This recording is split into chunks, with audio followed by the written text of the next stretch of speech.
Bonjour et bienvenue dans mon petit Strasbourg au fil de l'eau. Vous le voyez, j'ai troqué mon vélo adoré pour ce bateau qui va nous accompagner tout au long de cette émission pour le Strasbourg fluvial au cœur des bassins. Et tout de suite, on se jette à l'eau, direction un lieu emblématique et historique de la ville qui vient de se faire une beauté. On y va.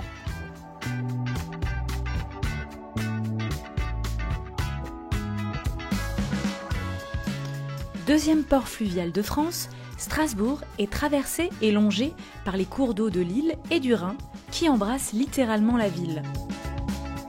On quitte ce spectacle exceptionnel dans l'un des bassins les plus majestueux de Strasbourg, au pied du Parlement européen, pour rejoindre ceux des bains municipaux situés au cœur de la Neustadt.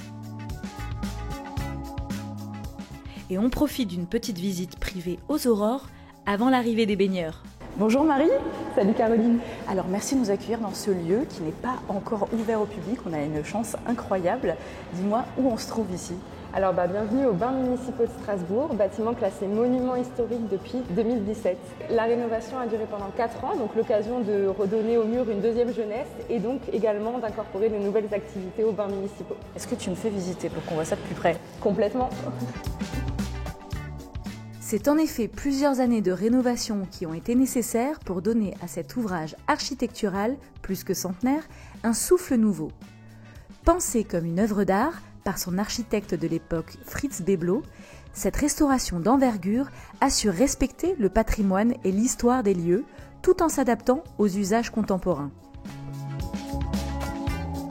Donc ça c'est le grand bassin. Qui est à l'origine réservé aux hommes. Alors aujourd'hui bien sûr ce n'est plus le cas. Parité oblige. Exactement. Inclusion oblige.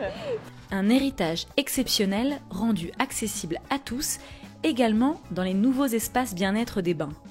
On y redécouvre les prestigieux bains romains qui ont totalement été restaurés, mais aussi de nouveaux espaces de détente comme un jacuzzi, un hammam et une grotte de sel pour tester la halothérapie. Une méthode de thérapie par le sel qui aurait les mêmes bienfaits qu'un week-end en bord de mer. Mais le spectacle se passe aussi à l'extérieur. On est en plein espace de balnéothérapie. Vous avez une vue sur le bassin extérieur nordique qui est chauffé à 33 degrés. Ce tout nouveau bassin nordique avec vue sur la cathédrale a également de nombreuses vertus pour la santé. Et c'est d'ailleurs toujours de bien-être et de santé dont il va être question pour finir en beauté notre visite. On va arriver sur notre jardin de plantes aromatiques qui nous permet d'en profiter pour la cuisine. La cuisine? Oui, tout à fait. Dans des bassins? Oui, exactement. Ça complète en fait cette idée d'entretien du corps, de bien-être. On propose également des cours de cuisine. Je te propose d'ailleurs de récolter 2 petites feuilles de menthe. 2 petites, pas plus. C'est ça, ça va nous suffire pour la petite recette qu'on a aujourd'hui. Je vais donc tester l'un des ateliers culinaires proposés par notre hôtesse diététicienne. En commençant par une recette de mousse au chocolat, très facile et 100% vegan. Pour cela, il nous faut du chocolat et pour remplacer les œufs, on utilise le jus de pois chiche, appelé aussi aquafaba, qu'on monte en neige. Et le résultat est pour le moins bluffant. On va tester ça ensemble. Alors, c'est pas exactement le même goût, mais c'est super bon. On sent bien le chocolat. Tout à fait. Et absolument pas le pois chiche. C'est ça, c'est dans l'idée. Merci infiniment Marie pour l'accueil et pour la visite. Merci beaucoup, c'était avec plaisir. On continue notre balade sur l'eau, un peu plus loin sur le Rhin, dans un endroit préservé, unique, qui vaut vraiment le détour. C'est au cœur de la bande rhénane que je poursuis ma visite au bord de l'eau, dans un joyau écologique situé à moins de 10 km du centre de Strasbourg, sur l'île du Rorschollen. Pour accéder à cette réserve naturelle, je vous recommande une balade à vélo d'environ 40 minutes. Le spectacle qui vous attend sera à la hauteur, on vous le promet. Et moi, j'ai rendez-vous avec Frédéric, qui connaît ce coin de nature comme sa poche. Plus de 300 hectares de forêts et de prairies alluviales, bordées de plusieurs bras du Rhin, constituent cet écosystème hautement préservé. Il est d'ailleurs ouvert aux visites toute l'année. Pratiquement à la frontière entre la France et l'Allemagne, et je crois que le Rhin permet cette luxuriance autour de nous.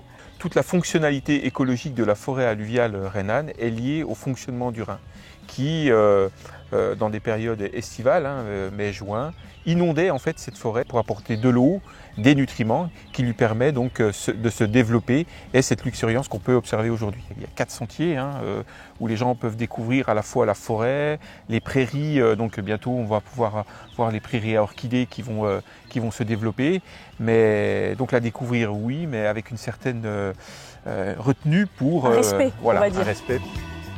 Cette végétation extraordinaire accueille des espèces animales et végétales d'une très large diversité, ainsi que des spécimens rares aux dimensions parfois hors normes. Ce qui est intéressant, c'est que c'est un arbre qui a porté la vie parce qu'il a créé une biocénose de son vivant. Et maintenant, en mourant, petit à petit, on va avoir une autre vie qui va se créer à l'intérieur de lui, où il va y avoir petit à petit des champignons qui vont détruire l'écorce, qui vont permettre le développement de vers, qui va être chassé par les pics, qui vont créer des cavités pour les chauves-souris. Et comme ça, le cycle de la vie continue comme ça. Il va petit à petit donc recréer et retourner à la nature pour qu'un nouvel arbre puisse prendre sa place. Je vous propose de rester sur le Rhin et d'aller pas trop loin sur le trait d'union qui sépare la France et l'Allemagne, toujours vu du ciel.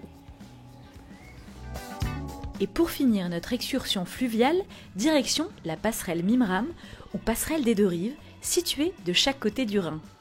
Réservée aux piétons et aux cyclistes, elle relie les deux parties du jardin des deux rives, un spot très prisé pour se détendre en famille et pique-niquer. Du nom de son créateur, l'architecte Marc Mimram, ce pont inauguré en 2004 est considéré comme une œuvre d'art moderne, symbole d'ouverture et d'échange franco-allemand. Et nous, on se retrouve très bientôt pour un nouvel épisode de Mon Petit Strasbourg.